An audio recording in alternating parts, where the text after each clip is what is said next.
Hello, my name is Josh and welcome back to FPL Graduates. In today's video, we'll be going through my Matchday 6 team reveal, taking a look at who I've transferred in ready for the semi-finals of Euro 2024. If you haven't already, make sure you do hit that like and subscribe button as it massively helps us out.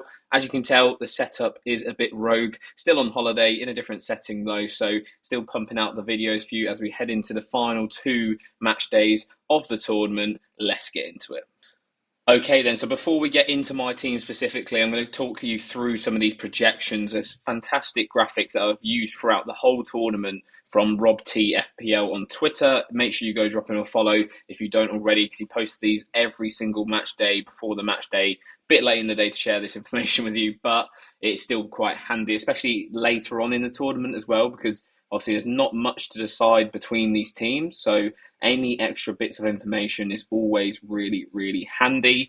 So yeah, if we're taking a look at this, obviously we've got Spain versus France on Tuesday.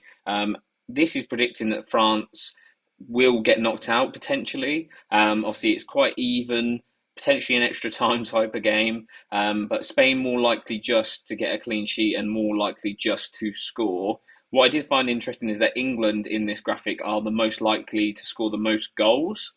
Which is quite interesting considering they haven't scored more than once other than that Slovakia game in extra time. They equally have the same chance of clean sheet as Spain. So if we're taking this data for as it is, we're going to be trying to target England and Spain defensively, as well as England and Spain offensively as well. Obviously, France, again, haven't scored from open play in this tournament. They are struggling a lot going forwards, and Deschamps is sort of changing up the way his team plays. There's lots of rumours that Griezmann might not feature in the semi-finals from the start, and he might feature maybe Dembele and Kolo Muani as well as Mbappe as like a faster front three against that Spain defence. So it'll be interesting to see. Obviously, you've got to take this data with a pinch of salt. But yeah, it's interesting to know. Now, moving on to the projected semi-final winners. Again, this is quite important information for those who maybe don't have a chip going into next round. So say if you're on your wildcard this week, or potentially you are just on free transfers like myself, you're obviously going to want to try and plan as far forward as you can in terms of that final as well. Probably to no surprise, England are favourites to beat the Netherlands, 56% to 44%. So not necessarily heavy favourites, but just about favourites there. And then similar sort of story with Spain. I think Spain, for me, have been by far the best looking team so far this tournament in terms of the way they play and how they're scoring their goals. And obviously France, I thought they got quite lucky, obviously, to get through that penalty shootout against Portugal, quite an even game. I can imagine something similar happening with Spain, but for me, Spain are a much better offensive side than Portugal was.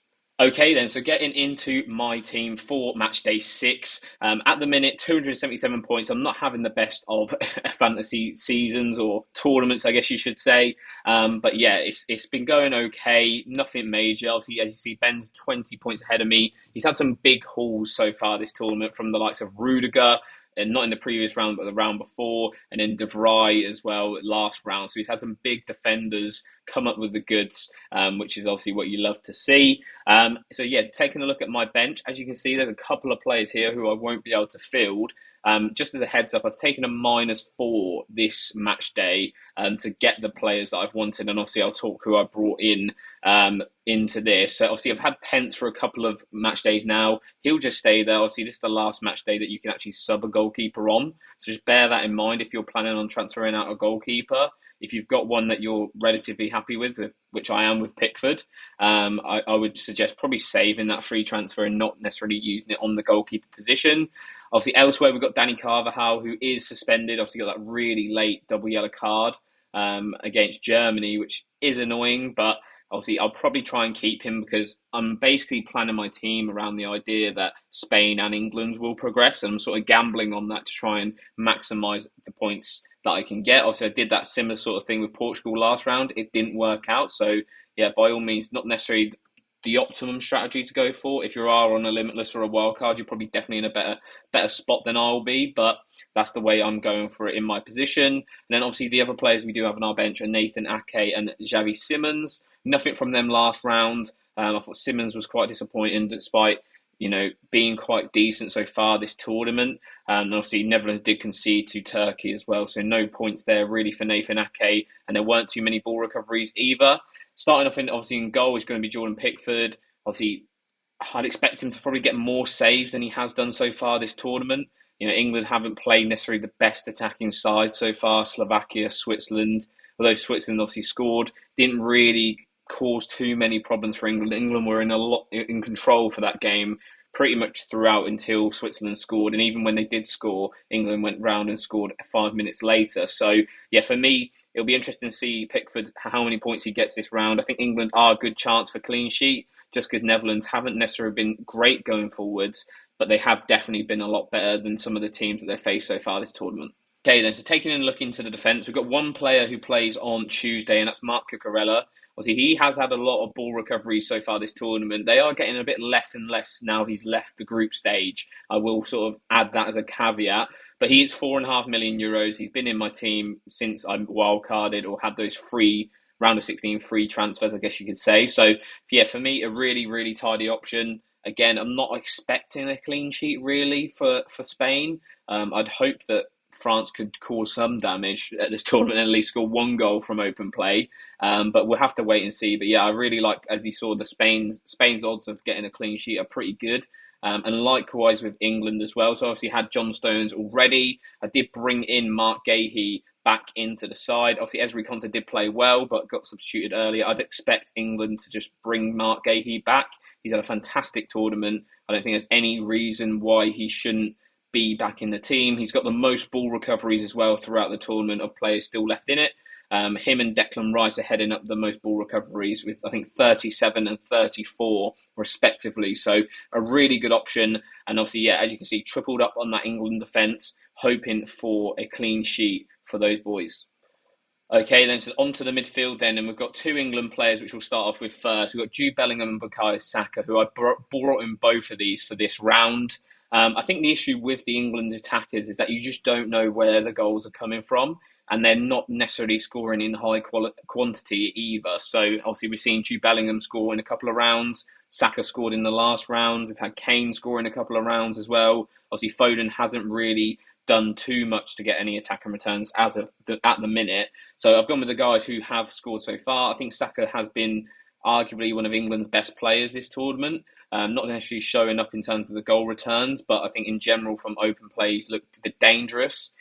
Jude Bellingham, on the other hand, probably not necessarily looking too dangerous, but scoring some absolutely crucial goals. And you know that he will be on the pitch for the whole tournament. As we saw, he's not getting subbed off. So, yeah, for me, those two guys are probably the best England midfielders if you're looking to attack the upside.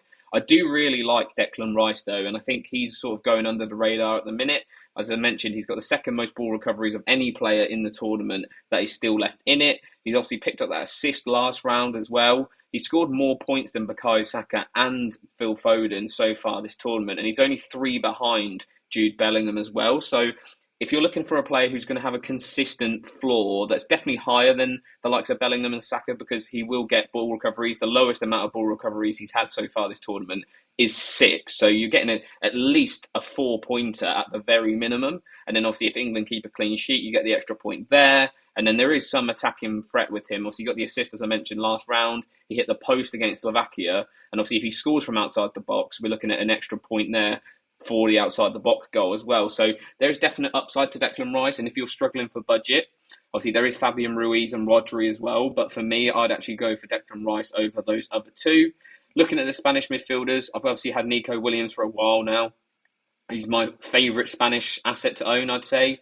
Just really exciting to watch, which is half the reason why I picked some of these players is more on the watch focus rather than necessarily the outcome. Because obviously this is just a fun format of fantasy and not necessarily your rank doesn't get stored or anything like that. So we can have a bit of fun with it. And then we've also got Dani Olmo who is my 4th transfer in so far. And he is most likely going to be my captain on the first day of Matchday 6. Obviously, I came off the bench for Pedri. Obviously, Pedri got that injury. Probably going to miss the rest of the Euros. So Dani Olmo, like-for-like replacement there. Got the assist and the goal in Matchday 5 off the bench, as I mentioned. So, yeah, really happy with him. And I think from a returns point of view, I think he's the most likely to get returns between him and Yamal, probably. I think those two guys are really, really good. And we can expect some returns from them in this next round against France, albeit France being a really solid defensive team. Okay, then, and to finish off the team, it's a front three that's had one change in it. We'll start off with the guys that we've had already. Alvaro Morata, what I would do to get rid of this guy, it would be unbelievable. He's not had the best of tournaments. I had him in there. I chose him over Cody Gakpo in that round of 16, and it's been a bit of a nightmare since.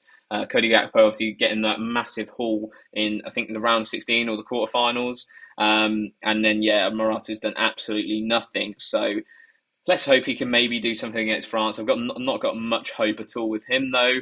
Harry Kane, on the other hand, it's been a bit frustrating owning him. Obviously, him getting subbed off a little bit early and just not really being the striker that we know he can be. Obviously, he's only scored, I think, twice so far this tournament, which, to be fair, considering how many goals there have been in this tournament, is relatively okay. But yeah, I was expecting a lot more from him so far. And then, obviously, I took out Ronaldo, who was up there, and I've replaced him with Kylian Mbappe. I know I said I was going all for Spain and England, but I think just for a little bit of coverage, I will go for Kylian Mbappe just because he's on penalties for France. And he's definitely the guy who, if France do score from open play, is 9 times out of 10 probably going to be through him, whether him scoring or assisting. So, yeah, I did cover my back a little bit on that France pick. But, yeah, obviously, as you can see, if France were to progress, it would leave me in a bit of a pickle. And if Netherlands and France progress, I don't know if I'll even play in the final, to be honest, because there's not too many players that I'll have to have left to play. So we'll have to wait and see on that. But yeah, as you can see, double down on that England and Spanish sort of teams to go through. And yeah, hopefully, fingers crossed, we should get some good luck and maybe have a Spain-England final. Okay, then, so that wraps up my Matchday 6 team reveal. Let me know what you think of it in the comments. Am I missing some key players? Do you think the tournament's going to go a different way with Spain maybe losing or England potentially going out as well? Let me know in the comments. As always, we do post our final team reveals over on Instagram with Ben's included. Obviously, we haven't had Ben here for a couple of videos now. Just because of the ease of recording. Obviously, I'm on holiday, he was on holiday. It just makes more sense for one of us just to do it. So, yeah, make sure you check out our Instagram because you can see Ben's team reveal there, and he's doing slightly better than me at the moment in Euro Fantasy. So hopefully I can catch him up in these last 2 rounds. Make sure you do drop a comment and also subscribe to the FPL Graduates if you haven't already. I've been Josh. Have a good match day, everyone. So you may rise, but you'll never